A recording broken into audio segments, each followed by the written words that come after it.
Bueno, Ivy. Bueno, perfecto, Miguel. Entonces, quedaría pendiente algunas cositas si nos da el tiempo. Le damos la bienvenida a Pascual Amezquita Zárate, profesor, investigador y ex asesor del CEID FECODE. Pascual, muy buenos días. Lo dejo en excelentes manos. Bienvenido. Gracias y muy amable. Muchas gracias. Bueno, Paz. Bueno, pues yo aquí todo confiasudo, ¿no? Pascual. Vamos a la segunda parte de nuestro tema, los 30 años de la Ley General de Educación, que como es obvio, pues se deriva, fue publicada, aunque no peleada en un lapso tan corto, en 1994, pero fue batallada durante más de 10 años y que incluyó un paro, como dijimos la vez pasada, como el paro de 1993, 5 semanas en la que el magisterio se movilizó para lograr que se avanzara en política educativa pública en el país. Bueno, viene un aspecto que es muy importante y es pues plantearse una política educativa pública y una ley general de educación pues debe tener como entre sus elementos pues varias cosas. Uno, la garantía del derecho, que es un aspecto central, o sea, el derecho a la educación, y otro, el derecho de la nación a apropiarse y generar conocimiento a través pues como parte de la función social de la escuela. Bueno, ¿cómo se refleja esto aquí en estos debates que hubo sobre la ley previamente y por supuesto en los logros que se logran consignar en la ley 115 del 94? Bueno, muchas gracias, Miguel, por la invitación. Eh, Hago referencia a un par de datos que mencionábamos la vez pasada, la semana anterior, para poder enmarcar lo que vamos a comentar a continuación. El par de datos son estos. La Ley General de Educación estuvo enmarcada desde el punto de vista más general en la discusión sobre la democracia y la autonomía del maestro pues, dentro de la escuela, en la generalidad de la institución educativa, como condiciones necesarias para que pudiese funcionar la parte ya de contenidos académicos. De manera tal que esa pelea que hubo siempre y ese gran ejercicio que se hizo a través del movimiento pedagógico para de alguna manera concientizar al grueso de la sociedad, en particular, pues por supuesto, discutir con los maestros sobre estos dos elementos, son los que permitirían plantear el punto que usted indica, Miguel, el punto de los contenidos. Pero si no hay autonomía escolar y si no hay democracia dentro de la escuela, pues no puede haber contenidos, pues el papel de los contenidos para hacer repetir lo que alguien vaya diciendo, pues que es la tradición escolástica que se quiso mantener. Los paros que hubo y en particular el paro último que usted menciona está enmarcado en eso, en la necesidad pues de que haya, aparte de la parte financiera y los otros componentes pues que estuvieron en esa discusión, que este pedacito de la autonomía y la democracia se discuta. Bueno, pasando ya en concreto a los contenidos que se manejarían en el aula o la discusión sobre los contenidos, hay que plantear como, digamos, desde el punto más general otra vez, dos grandes campos de contenidos que suelen discutirse en relación con el papel social de la educación, con la función social de la educación. Uno es el contenido que podría llamarse productivo, el contenido económico, y es que toda sociedad necesita un aparato educativo que garantice que la nueva generación se apropie de los contenidos productivos que se han acumulado a lo largo de la historia para que esté en capacidad de generar nuevos contenidos, de aplicar esos que ya existen, de continuar en el proceso productivo, pero de tener la posibilidad de ir incrementándolos. Cuando uno habla de innovación en el sentido más estricto de la palabra, la innovación no es sentarse pues a meditar qué me invento ahora, sino es estar en un escenario en el cual se observa lo que hay y se plantean soluciones novedosas con inventos o sin inventos. Pero bueno, El punto es que ese papel económico de la educación es insalvable, inevitable en cualquier sociedad.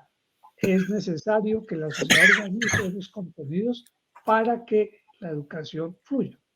Ahora, que eso se haga a través de un sistema repetitivo como en los viejos exámenes de China o de Japón en el siglo XIX, eso no necesariamente es así. Cuando uno mira por qué la educación de los países nórdicos, en particular la de Noruega, Finlandia, por qué funciona tan bien, una de las cosas es que no hay esa estructura curricular repetitiva sobre los procesos, hablando de la parte todavía puramente económica de la función de la educación. No, no hay una repetición constante, sino que al muchachito se le deja la puerta abierta para que conozca la sociedad, el modo de producción en el cual está inserta esa educación que está recibiendo. Entonces, no es que se requiera que para esa parte se le ponga pues a funcionar en la repetición a la forma escolástica, como digo. Bueno, y la otra parte es una función muy, muy importante, que es la función ideológica. ¿Qué es la función ideológica? Es la socialización del estudiante, desde el niño pues, en preescolar hasta el último escalón, el doctorado, el postdoctorado, es la socialización. Ahora, esa socialización, como es evidente, puede tener dos formas. O al estudiante se le socializa para que repita el esquema social que hay, ¿sí? Para que reproduzca el contenido social en el cual se mueve, es decir, para que sea un soporte de esa sociedad, o se le educa para que tenga capacidad de, para emplear la misma expresión que usé en el otro lado, tenga capacidad de innovar. Es decir, para que esté en capacidad de criticar la sociedad en la que está y para que pueda proponer alternativas sociales nuevas para transformar esa sociedad. Entonces, esa función ideológica es súper importante. Es una fuerza dinámica que nadie puede controlar. No pueden controlar la económica y en el fondo, bueno, en el fondo no, quito la palabra en el fondo. Y eso puede, la económica puede convertirse en un obstáculo al desarrollo cuando impiden que los conocimientos fluyan. Eso puede convertirse, y es de hecho lo que ha ocurrido con la educación en Colombia, que la educación en Colombia se ha convertido en un ancla para el desarrollo, evitar el desarrollo. Y la otra es, la función ideológica, es convertir también a la educación en un ancla para que evite cualquier transformación social. Eso pues es lo que se discute en los contenidos. Bueno, paro ahí para que me cuente cómo se vio, si queda claro que, o hablamos bueno, más. Vamos, entonces como se dice, vamos por partes. Yo creo que un elemento absolutamente clave es lo que ya hemos resuelto. La función social de la escuela, digamos, tiene que contribuir pues a que se apropie el conocimiento más avanzado y que con base en él se genere más conocimiento. Y ese conocimiento pues tiene, que es el aporte de las revoluciones democrático-burguesas cuando la burguesía era revolucionaria. Esa apropiación y generación de conocimiento tiene pues un efecto práctico que en su momento era básicamente contribuir al desarrollo de las fuerzas productivas, ¿sí? Es decir, sin desarrollo del conocimiento más avanzado no puede haber desarrollo de las fuerzas productivas. Ya años después el proletariado le dice, bueno, pero además de desarrollar las fuerzas productivas debe tener como fin más importante el bienestar de la población. Entonces digamos que la función social está clara y entonces viene es cómo garantizar que se tengan las posibilidades de apropiar y generar conocimiento avanzado. Y entonces ahí es donde entra lo que ha planteado Pascual, que me parece muy clave, es la lucha para que la escuela en su conjunto, llámese escuela primaria, universidad, etcétera, tenga la posibilidad de determinar su rumbo académico. Entonces, digámoslo, y para ello se habla de autonomía y para ello se habla de democracia y para ello se habla de, en este caso, o de gobierno escolar o en los casos de los consejos superiores de las universidades. Es decir, que no haya traba para que se pueda apropiar y generar conocimiento avanzado. Esa es una lucha vieja de la burguesía, que ya no la, por supuesto, ya no la defiende, pero defendemos nosotros. Y esto es Entonces, la autonomía y el gobierno y la democracia escolar tiene ese propósito de buscar que haya las posibilidades de apropiar y generar conocimiento avanzado para esos objetivos. Y creo que esa es la importancia de las conquistas de la comunidad educativa y académica hace siglos, de la lucha que hubo en 200 años aquí en la República, del movimiento estudiantil del 71, y lo más importante es el tema de cómo consignar eso en la Ley General de Educación, que rescata el nombre de colegio, que es un proceso colectivo y no no tiene una dirección vertical, y por eso tiene consejo directivo, consejo académico, y pues su objetivo fundamental no es la democracia como fin, sino como medio para garantizar que pueda haber todos estos planteamientos de avanzar en el conocimiento o avanzar en los métodos más avanzados de la pedagogía, perdón la redundancia, o de las didácticas, es decir, lo que va acompañado de otro elemento clave, Pascual, de la libertad de cátedra, que es la expresión de la democracia en el campo de la educación, es decir, el derecho que se tiene para impulsar o defender postulados por parte de los maestros, obviamente basados en aspectos científicos y el tema y el derecho que tienen los estudiantes a controvertir lo que se les enseña. Entonces, digamos, todo esto, pues, toca resumirlo en un proyecto de ley en la Ley General de Educación, y quedan estos elementos. Bueno, quedan consignados los elementos de la democracia, del gobierno, de la libertad de cátedra, de la idoneidad, etcétera, en la Ley General de Educación. Conquistas claves, porque a veces se cree que la democracia es elegir el personero, sacar la foto y ya. Es decir, la democracia tiene un objetivo clave para la nación frente al conocimiento.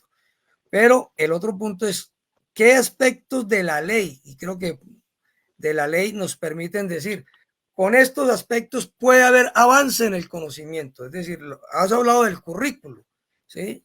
Y eso es parte de ese ejercicio democrático que tienen los... Pero ¿qué otros aspectos podríamos resaltar que es clave en este caso? Bueno, empecemos por decir que la ley general hace una aclaración muy importante desde el punto de vista pedagógico y desde el punto de vista estructural de la educación, y es que es diferente, hay diferencia entre el currículo y el plan de estudios. Entonces, el punto en el cual coincidimos finalmente en las discusiones, y eso quedó reflejado en la ley, fue en eso, en dividir currículo de plan de estudios, que el currículo es la concepción general sobre la educación, el currículo es lo que se expresa a través del proyecto educativo institucional. Es, digamos, la gran meta que tiene cada escuela en particular o el sistema en su conjunto a través de los procesos pues establecidos de formación curricular, que los foros educativos, las juntas educativas, los gobiernos escolares. Y el plan de estudios debe ser una decisión propia de cada escuela, de cada unidad, desarrollando ese currículo que se ha puesto en discusión. Bueno, pues en ese pedazo, en esa otra parte, en el plan de estudios, la insistencia gubernamental era a establecer una lista muy extensa, muy específica de contenidos fundamentales que debería tener el plan de estudios. Y ahí nosotros, esa discusión a lo largo de los años en el movimiento pedagógico fue que no debería de haber tal descripción minuciosa de los contenidos básicos o fundamentales. Finalmente, por la correlación de fuerzas, el asunto quedó establecido, no recuerdo el artículo, pues por ahí por el lado del artículo 100, por esos lados se establece la lista de contenidos fundamentales por áreas del conocimiento. Y ahí nosotros, pues, pataleamos hasta donde pudimos, pues nosotros digo, FECODE, que ya es en ese momento el CEID, jugó su papel de difusor de esto, pero después venía la pelea fundamental de los maestros a través de la federación para lograr que eso no quedara o que quedara de una manera menos agresiva, menos dañina contra la libertad de cátedra. Y ahí se pusieron los contenidos, es la parte que materializa la discusión. Esos contenidos están establecidos en la ley por áreas, como he mencionado, y se vuelven una especie de camisa de fuerza sobre lo que va a ocurrir. Uno de los efectos nefastos, ya lo mencionábamos lateralmente la vez pasada, tuvo que ver con ciencias sociales, que es el punto fundamental. Y es que la historia realmente quedó refundida, envuelta, un poco secundaria durante todo el proceso de discusión y en la elaboración de los planes de estudio, de manera tal que finalmente la queja fue, se perdió la historia, la enseñanza de la historia como componente científico en la educación. Ese pues es una de las formas en las cuales la cosa se organiza. Los proyectos educativos, el PEI de cada institución mete los contenidos, pero los contenidos estaban limitados por los contenidos o están enmarcados en los contenidos que el gobierno determinó. Y una cosa final, hay un comentario que siempre alertamos y es el papel de las editoriales en la organización de los contenidos. En algún momento en la ley quedó algo muy fuerte y es que habría plata para comprar libros. Uno de los artículos que después fue cambiado en las reformas que ha tenido la ley 115 es que las editoriales, habría unos fondos especiales, una parte de los fondos educativos irían para compra de libros, es decir, para garantizarle negocio a las editoriales, digo yo. Eso de las editoriales es muy grave porque, bueno, las editoriales marcan la pauta, con un problema que aprovechan las editoriales, que como el maestro vive tan recargado de actividades, muchos muchachos, muchas clases, mucha actividad, la capacidad para sentarse a pensar contenidos se disminuye mucho, no hay tiempo, no hay capacidad para hacer tanta cosa. Conclusión, al maestro le plantean la línea fácil, bueno, aquí está este libro, cójalo de referencia. Y entonces la editorial es la que terminó usando la libertad de cátedra imponiendo los contenidos. Bueno, Pascual, entonces creo que aquí nos corresponde ya porque veo que tanto la gatica como Ivy nos está haciendo ya el tema de tiempo. Entonces, un poquito. entonces vamos a precisar, yo creo que este es el elemento clave, pero mire cómo es la vida. El tema es que el neoliberalismo siempre tiene preparado cosas peores, ¿sí? Y entonces, una vez logramos conquistar en la ley los fines de la educación y las áreas obligatorias, que fue muy importante, a pesar de teniendo en cuenta los comentarios vuestros, inmediatamente entraron a ser saboteados, porque las áreas obligatorias, a pesar de la circunstancia de que ciencias sociales hubiera quedado tan amplia, ¿sí? Pues constituyen un avance frente no solamente a lo que estaba en discusión en ese momento, sino a lo que venía. Y es el relevo de las áreas obligatorias por las competencias básicas, que es enseñar lo mínimo y no en todas las áreas ni disciplinas, sino focalizar el conocimiento en unas 4 competencias que, como todos sabemos, son las de matemáticas, ciencias naturales, donde se excluye el carácter científico de las ciencias sociales, se dice ciencias, pero se refiere a naturales, lengua materna y competencias ciudadanas que con ella pretendieron relevar la historia con las competencias ciudadanas. Y bueno, alguien dirá, entonces fracasó la ley. No, pues no fracasó la ley porque la ley no logró materializar las áreas obligatorias y fundamentales en regla, sino que fue relevada casi inmediatamente, impuestas las competencias básicas y sus estragos, que pues será otro asunto más adelante. Entonces reivindicamos entonces conquistas, fortalecer la libertad de cátedra, por supuesto, pero sobre todo la dirección colegiada. Y hoy en todo caso está vigente, me parece clave resaltarlo. Uno de los principales decretos reglamentarios de la ley es el 1860 del 94, que organiza la escuela y que establece con precisión y que está vigente que quien determina el rumbo académico en las instituciones son los órganos de gobierno escolar, y esto es clave en las discusiones que hoy tenemos frente a muchas cosas, como el caso del 4x1 en jornada única, las mal llamadas jornadas únicas. Por ahí está nuestro amigo Carlos Rodríguez, etcétera, y tendremos pues la posibilidad de tener esta discusión más adelante. Bueno, Pascual, esto sigue y bueno, muchas gracias a nuestro compañero Pascual, integrante del primer equipo del Centro de Estudios de Investigaciones Docentes de FECODE a finales de la década del 80 y principios del 90. Un abrazo, Pascual. Gracias, Miguel, por la invitación, Ivy, muy amable. Quedo pendiente para que continuemos. Claro que sí, siempre bienvenido.